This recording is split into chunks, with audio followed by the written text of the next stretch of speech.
नमस्ते दोस्तों। आज की कहानी का नाम है सच्ची मित्रता।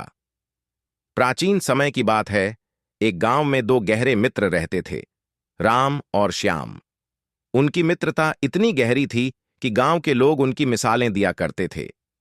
वे हमेशा एक दूसरे के सुख दुख में साथ खड़े रहते थे और उनकी दोस्ती समय के साथ और भी मजबूत होती जा रही थी। एक दिन गांव में यह खबर फैली कि राजा ने अपने राज्य में एक विशाल मेले का आयोजन किया है। मेला कई दिनों तक चलने वाला था और वहां विभिन्न खेल, प्रतियोगिताएं और नाटक होने वाले थे।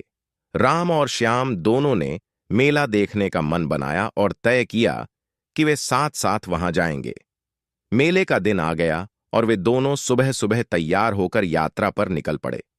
रास्ता लंबा और थका देने वाला था, लेकिन वे अपनी दोस्ती की ताकत से प्रेरित होकर चलते रहे।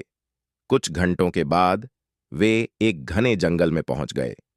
वहां का माहौल थोड़ा डरावना था और राम को जंगल से गुजरने में थोड़ा डर महसूस हो रहा था। लेकिन श्याम ने उसे हिम्मत दिलाई और कहा, डरने की क्या बात है, हम साथ हैं और कुछ भी हो, मैं तुम्हारे साथ हूं। जंगल के बीच में पहुंचते ही अचानक एक शेर उनके सामने आ गया। शेर को देखकर राम और श्याम दोनों डर गए।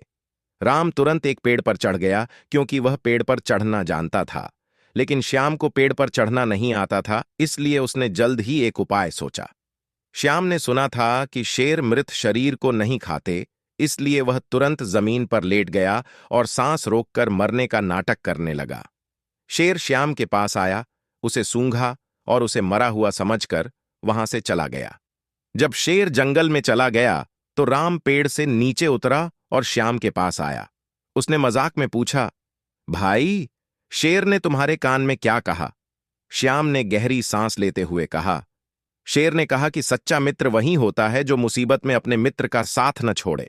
यह सुनकर राम शर्मिंदा हो गया और उसने श्याम से माफी मांगी।